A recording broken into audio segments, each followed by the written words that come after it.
Hello guys, welcome to XP group of study. और आज है स्पोकन इंग्लिश कोर्स की वीडियो नंबर 10 एंड टॉपिक है वर्ब बेसिक वोकैबुलरी। कई जैसा कि इससे पहले की वीडियो में सब्जेक्ट ऑब्जेक्ट की बेसिक वोकैबुलरी, WH फैमिली की बेसिक वोकैबुलरी हमने पढ़ी है, वैसे ही इस वीडियो में हम वर्ब यानी कि मेन वर्ब से रिलेटेड जो बेसिक वोकैबुलरी होती है ना, उसकी फॉर्म्स वगैरह वो पढ़ेंगे। सो गाइज़, हमारे चैनल से जुड़े रहने के लिए इस वीडियो को लाइक कीजिए, सब्सक्राइब कीजिए, बेल आइकन को प्रेस कीजिए एंड हमारे इस कोर्स की सारी वीडियोस को देखने के लिए इस प्लेलिस्ट को बुकमार्क कीजिए, एक्सेस कीजिए एंड देखते रहिए, सीखते रहिए English from XP group of study. चलिए आगे चलते हैं। Verb and forms. Guys, verb के बारे में हमने इस कोर्स की स्टार्टिंग वीडियो जो थी ना, कंपोनेंट ऑफ सेंटेंस बताया था, उसके बारे में, वर्ब के बारे में डेफिनेशन भी, पहचानना भी एग्जाम्पल के थ्रू सब किया था। इसमें हम थोड़ा सा इसकी डेफिनेशन पढ़ लेंगे और इसकी जो फॉर्म्स होती है ना, वर्ब की अवस्थाएं, क्रिया की अवस्थाएं, फॉर्म्स, वो पढ़ेंगे हम। तो ज़्यादा देर ना करते हुए देख लेते हैं definition. The important part in a sentence that shows an action has done by the subject और इट आल्सो एक्सप्रेसेस इवेंट और state of subject.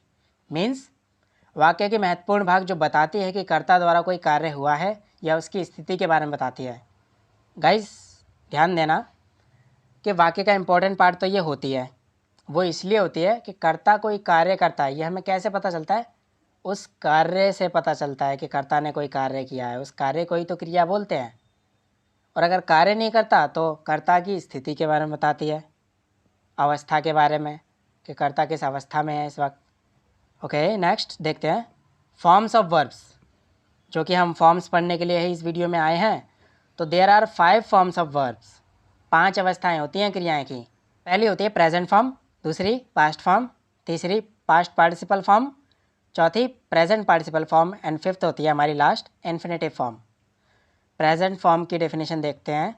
It expresses action of simple present like habitual facts, truths और events. यह साधारण वर्तमान की क्रिया को व्यक्त करती है, जैसे आदतें, सत्य, सार्वभौमिक सत्य, घटना वगैरह कोई।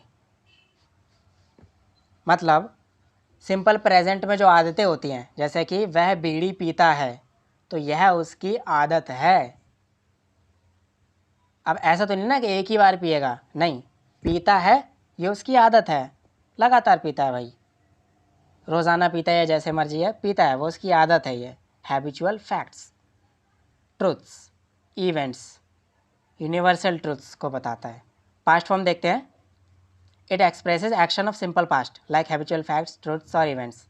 ये भी प्रेजेंट की तरह ही सेम है, बस प्रेजेंट में क्या होता है, सिंपल प्रेजेंट के बारे में बताते हैं, और पास्ट में, सिंपल पास्ट में जो हैबिचुअल फैक्ट्स होते हैं उनके बारे में, जैसे कि वह सिगरेट पीता था, वह सिगरेट पीता था, यानी कि पास्ट में पीता था, मतलब पास्ट में उसकी आदत थी। ऐसा नहीं है कि पास्ट में उसने एक ही बार पीता था वो। ये होता है हैबिचुअल फैक्ट्स। अब देखते हैं past participle. It expresses about the action that has done in the past, done in present और will be done in future. Means यह उन कार्यों को व्यक्त करती है जो हाल ही में वर्तमान में किया गया है, या अतीत में किया गया था, या भविष्य में किया जाएगा। मतलब इसमें तीनों टेंस के बारे में बात हो गई है। वैसे टेंस तो आपको पता ही होंगे, तीन ही होते हैं, प्रेजेंट, पास्ट एंड फ्यूचर। इनमें तीनों की बात हो गई है। मतलब वर्ब वही रहेगी आपकी, वर्ब तो वही रहेगी, पास्ट पार्टिसिपल ही रहेगी, बस क्या है, वो टेंस के अकॉर्डिंग चेंज होगी। और ये बताती है उन कार्यों के बारे में जो वर्तमान में किए गए हैं, अतीत में किए गए थे, या भविष्य में किए जाएंगे। फोर्थ देखते हैं present participle. It expresses continuous action और event that was happening in past, happening in present और will be happening in future.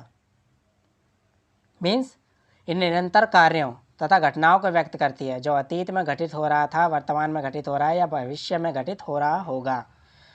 निरंतर कार्य मतलब कंटिन्यूस एक्शन, जैसे कि वह लिख रहा है। ऐसा तो है नहीं कि किसी पॉइंट ऑफ टाइम पे वो लिख रहा था, पर्टिकुलर टाइम पे, नहीं, लिख रहा है, लिखे जा रहा है, जब ख़त्म होगा तभी रुकेगा, वो लिख रहा है। तो यहाँ पर भी वही है, तीनों टेंस हैं आपके, कंटिन्यूस एक्शन होगा। अब वो चाहे प्रेजेंट का हो, पास्ट का हो, चाहे फ्यूचर का हो, वर्ब आपकी चेंज होती रहेगी अकॉर्डिंगली। फिफ्थ इन्फिनेटिव फॉर्म देख लेते हैं। It is called base form of verb, it is preceded by the word to. यह क्रिया की मूल क्रिया कहलाती है, यह क्रिया टू के साथ आती है। बेस फॉर्म है ये, और मैं बता दूँ ये सिंगुलर फॉर्म है। प्रेजेंट फॉर्म ये जो होती है ना, प्रेजेंट फॉर्म ये प्लूरल फॉर्म होती है। सिंगुलर फॉर्म जो मानी जाती है वो हमारी इन्फिनेटिव फॉर्म होती है। वैसे इन्फिनेटिव्स के बारे में एडवांस जो टॉपिक्स होंगे हमारे, एडवांस वीडियोस होंगी, उनमें हम पढ़ेंगे। फ़िलहाल आप इतना समझ लीजिए टू के साथ आती है। वैसे इंग्लिश ट्रांसलेशन में आपकी ये यूज़ ज़्यादा होने वाली है नहीं, आपकी ये तीन ही यूज़ होंगी, ये वाली तीन, present, past and past participle. चलिए आगे देख लेते हैं verb and forms. Verb present form ये आपकी V1 बोलते हैं, जैसे शॉर्ट फॉर्म में V1 या वर्ब की फर्स्ट फॉर्म। पास्ट फॉर्म आपकी V2 यानी V2 वर्ब की second form. Past participle form V3 यानी V3 वर्ब की थर्ड फॉर्म।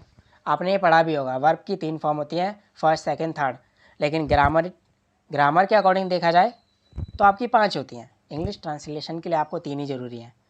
तो ज़्यादा टाइम वेस्ट ना करते हुए आप चलिए जो वर्ब्स हैं वो आपको दिखा देते हैं। फर्स्ट का इंट्रोडक्शन आपको पहले दे देते हैं हम, एक वर्ब का, उठना, अराइज, अरोज, अराइजन। अब वर्ब एक ही है, उठना उसकी हिंदी मीनिंग है, वर्ब एक ही है, फॉर्म्स के अकॉर्डिंग वो चेंज हो रही है, अराइज, अरोज, अराइजन। अब क्या होता है, ज़्यादातर वर्ब्स का क्या होता है, सेकंड एंड थर्ड सेम होती है, किसी किसी की तीनों ही फॉर्म सेम होती हैं। किसी का क्या होता है ना कि एक वॉवल या कॉन्सोनेंट चेंज कर दो, वर्ब की फॉर्म चेंज हो जाएगी। जैसे कि इसमें अराइज में, ये रहा अराइज, इसमें आई था, और जबकि सेकंड में देखिए आई हटा के हमने ओ कर दिया तो सेकंड फॉर्म बन गई। थर्ड में हमने ई एन जोड़ दिया तो आपकी थर्ड फॉर्म बन गई। सेम ऐसे ही होता है, आपको यही कॉन्सेप्ट लेकर के चलना है और सारी वर्ब्स याद करनी है। वैसे जो ये मैं स्लाइड दिखाने वाला हूँ, मैं रिकमेंड करूँगा आप इन्हें एडवांस में याद कर लीजिए, इंग्लिश ट्रांसलेशन में बड़ी मदद मिलेगी। वर्ड मीनिंग के लिए आपको यहाँ से वहाँ भागना नहीं पड़ेगा। वैसे अगर मुश्किल लगता है तो हम जब ट्रांसलेशन 2-3 वीडियोस के बाद स्टार्ट करेंगे तो आप ट्रांसलेट करते करते इनको याद कर लोगे, इस्तेमाल करते करते आप याद हो जाएंगी ये। बट मैं तो रिकमेंड करूँगा आप एडवांस में पूरी कर लो। ये हमारी फर्स्ट स्लाइड है, ये आपको याद करनी है। आप वैसे डे वाइज कर सकते हो, फर्स्ट डे में आप ये कर लेना। अब नेक्स्ट स्लाइड दिखाते हैं, नेक्स्ट डे में आपको वो स्लाइड करनी है। आप इकट्ठे करना चाहो आपकी मर्ज़ी है, आप डे वाइज कर लो, ईजी रहेगा। बड़ा काम छोटे छोटे टुकड़ों में अगर बांटा जाए तो वो जल्दी भी होता है, ईजी भी होता है, प्रोडक्टिविटी बंदे की हाई रहती है। सो गाइज ये आपकी सेकंड स्लाइड है, इसमें मैंने कुछ और वर्ड्स दिए हैं। अब नेक्स्ट डे टू डे मैंने कहा है ना, तो नेक्स्ट डे आप इन सारी वर्ब्स को याद कीजिएगा, इनकी फॉर्म्स को याद कीजिएगा, बड़ी ज़रूरी पड़ती है। इंग्लिश ट्रांसलेशन यानी कि टेंस जब हम करेंगे तो ये बहुत काम आने वाले हैं। वैसे ओके गाइज ये हमारी थर्ड स्लाइड है, ये कुछ और वर्ब्स मैंने आपको दिए हैं। ये आपको थर्ड डे यानी कि नेक्स्ट डे जब भी आपको टाइम मिले, पिछली 2 जब आपने याद कर ली, उसके बाद जब भी आपको टाइम मिले आपको ये याद करनी है, ये वर्ब्स। ओके गाइज ये आपकी फोर्थ स्लाइड है, या आपको फोर्थ डे या फिर जब भी आपको पिछली 3 स्लाइड याद करने के बाद टाइम मिले आप इन वर्ब्स को याद कर लीजिएगा।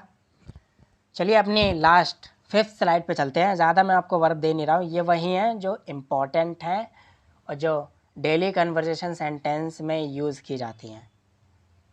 ओके गाइज ये आपकी फिफ्थ एंड लास्ट स्लाइड है, ये आपको याद करनी है, ये थोड़ी सी हैं, आप जल्दी याद कर लीजिएगा। जैसे कि मैंने बताया आप एडवांस में कर लें तो ज़्यादा फ़ायदे में रहेंगे, नहीं तो ट्रांसलेशन करते करते आपको ये याद हो ही जानी है। तो गाइज़ ये वीडियो यहीं एंड होती है। अगर आप हमारे चैनल से जुड़े रहना चाहते हैं तो स्क्रीन पे जो वीडियो मैंने रिकमेंड किया आप उन्हें देख सकते हैं और सीख सकते हैं। जैसा कि मेरा हमेशा ही कहना है, देखते रहिए सीखते रहिए English from XP group of study. Next video में मिलते हैं, बाय बाय।